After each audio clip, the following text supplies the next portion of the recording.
How awesome is that? Turn to somebody around you and say, that is awesome. I agree. Jesus was born in a stable in Bethlehem because there was no room. And he was wrapped in cloths and placed in a manger. And there he spent his holy night, this holy night with his father and his mother. This isn't where the story ends. We're going to end the story next week to see where it is that it goes from here. But in this next 10 minutes, in the time that we have remaining, I want to highlight some lessons that I think we can learn from the story that we read just a little bit ago. I think one of the things that I love most about kids, I think one of the things that excites me most about them is that they still haven't learned how to color inside the lines. Because I am terrible at coloring inside of the lines. And I think too often as adults and as teenagers, when we begin to go, oh, these are the lines that I'm supposed to color within, we end up missing out on some of the surprises that God has for us. Would you agree with that? I'll try to be more clear. One time when my son Alec was 5 or maybe 6, he's a big guy now, but back then he was just a little guy. And he was sitting by the Christmas tree one morning, and he was just kind of like pondering and staring at the Christmas tree with his bright blonde, scraggly, muffin head hair. He was 5 or 6. Always had a cowlick. He was always.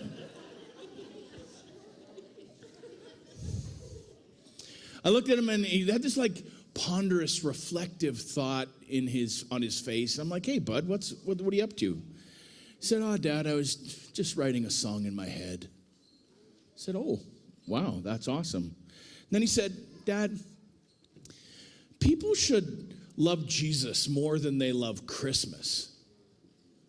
It's like, oh. He said, how come my friends at school don't? He is just so good, Dad. I didn't even really have an answer. It was one of those things that just kind of like takes you off guard when something like that just comes out of your kid's mouth. I think I said something along the lines of, yeah, it makes me confused too, bud.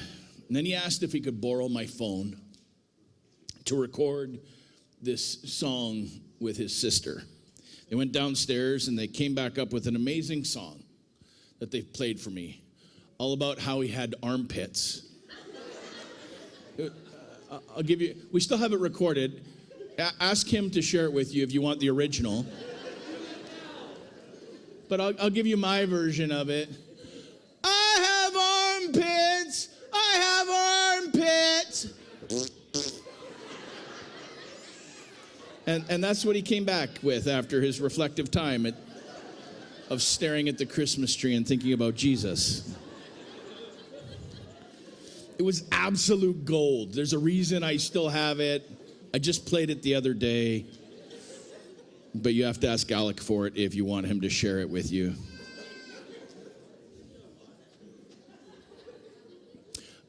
I don't know what I was expecting, but I wasn't expecting that.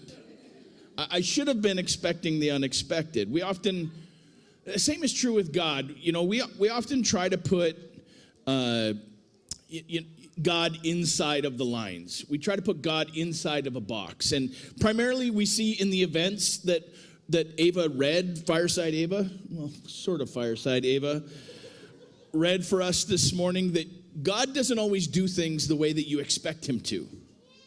He works according to his standards, not according to our standards. And oftentimes it involves doing something different than you're expecting. God deals in the unexpected. And we have to try to put him in a box, and the problem with that is we wait for him to work inside of our expectation, and then when God doesn't work inside of the box, we sometimes wonder if God is at work at all. And we miss what it is that he's up to because we have an expectation of what it is that we think God is going to do. It's because God works in a way that we don't often suspect. He colors outside of the lines of conventional thinking. And so here's my first point this morning. God makes himself known to all who seek him. God makes himself known to everyone who actually seeks him. It doesn't matter who you are. It doesn't matter what your background is or what it is that you've done in the past. It doesn't matter who you think you are. Although the Magi in our story today, the wise men, the Magi, haven't completed their journey fully, you know what it is that ultimately happens, right? We heard about it today. They find Joseph and Mary, and they worship him as he deserves to be worshiped. And today I want to point out that something from outside the lines in this story. It's strange that these stargazers, these priests from another religion altogether, would be seeking so intently a revelation from God. And yet, 7 kilometers away in Jerusalem is a place filled with mature believers, a place filled with Bible scholars, a place filled with people who supposedly knew God the best. But they weren't actually seeking the Messiah. They were seeking God to fit inside of the box that they already had prepared for him. And it took these people who were just actively, with a heart, seeking God to actually notice the big giant star in the sky over Bethlehem. And the people 7 kilometers away, the religious people, missed out on it completely. So they missed out on seeing God do something truly special and seeing what it is that he was actually up to. The star that shone bright over Bethlehem was lost on them. They didn't get it. See, God knows the difference between those who are toying with faith, those who are toying with religion, and those who are actively, heartfelt, actually seeking him. And those who seek him, who seek to know him, will find him. They'll find what it is that they're looking for. 1 Chronicles, for the Lord searches every heart and understands every motive behind the thoughts. If you seek him, he'll be found by you. Now, you may have doubts about some aspects of our faith. There may be some things about faith, about religion that causes you to question things. But I can promise you this. In the midst of your uncertainties, if you will seek to discover the one true God, if you will seek to discover Jesus, he will make himself known to you because he rewards those who earnestly seek him. Hebrews 11:6. Whether you're just checking out the faith or whether you're new to faith or whether you are one of those longtime believers, we have to ask ourselves, are we willing to actually watch for what it is that God is doing in the here and now? Are we expecting him to do the unexpected? 2, God uses those that you may not expect. Shepherds, we don't understand this in our society today, but shepherds were considered to be the lowest rung on the social ladder. Often dismissed. Usually it was the youngest boy who had no hope of inheritance whatsoever, or usually, even more so, it was actually the youngest girl. Girls who would be out protecting the sheep. It was a second-class, lowly, unthanked job back then.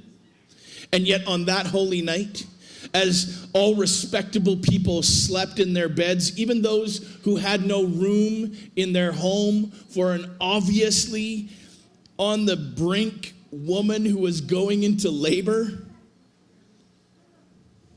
a forgotten group of people who were out watching sheep had an opportunity to experience something special. God remembered them. Back then, many would consider the shepherds to be on the periphery of society, but with God there is no periphery. There is no second class. In fact, Jesus changed the world in how it is that we treat one another. How it is that we treat one another today is as a result of what it is that Jesus brought.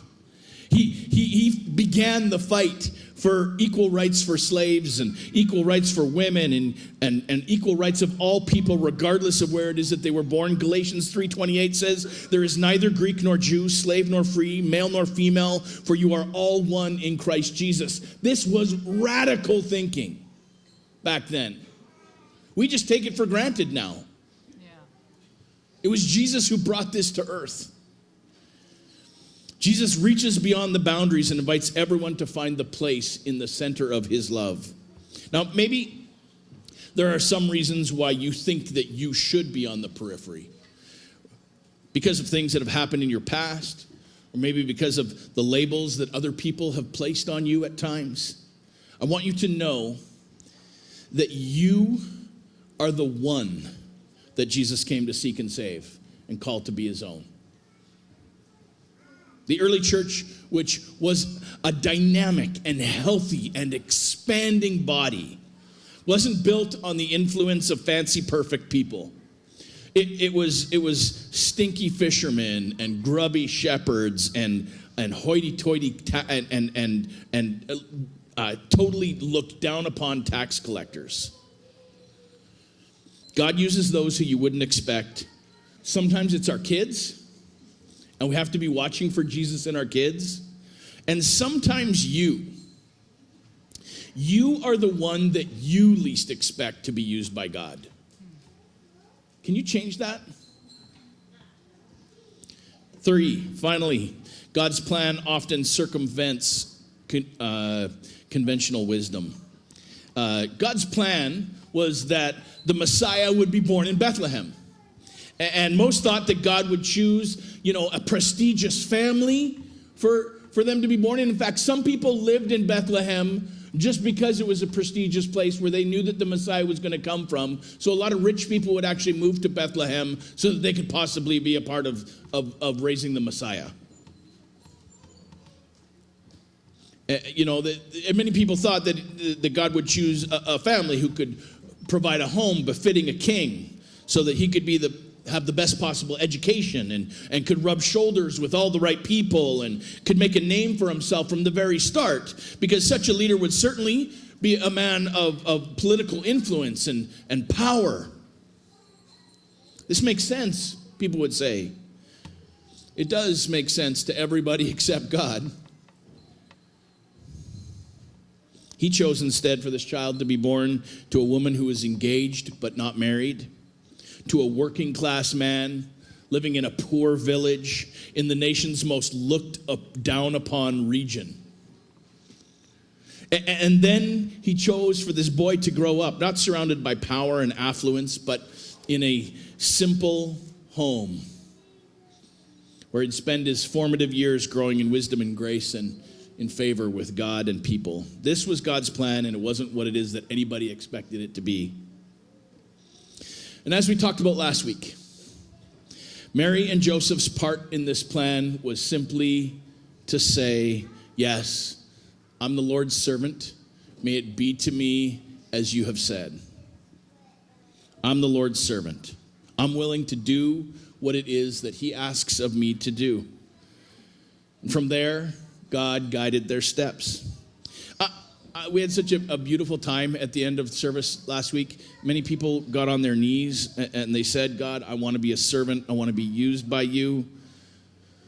And so we have to ask ourselves this week, then, how were you used as God's servant last week? Right? How were you watching for what it is that God was up to and you partnered with him in it? How did you, maybe a second thing, how did you last week repeat the sounding joy? Who did you share the Christmas story with last week? Who did you share the story of Jesus with last week? Now, some of you will have answers for this question, and others of you are still being changed in your heart so that it will actually move into your hands and feet. But we have to ask ourselves, am I a servant who is ready to be used in the unexpected? In the moments where I don't think this could work. In the moments where I'm not sure if I should share. In the moments where I'm looking for God. In the midst of things. God's plan often moves us along a path that we rarely expect. What he wants most in you and what it is that he wants most in me is a heart and a willingness to seek him, a desire to hear his voice, to get his direction, and then to be a heart that's prepared to obey his leading. Man, you guys, he wants to use you for something special this Christmas season. Watch for it. Expect the unexpected. Expect him to use you. And then be obedient to walk into it. For this type of person with that heart, life will be anything but conventional.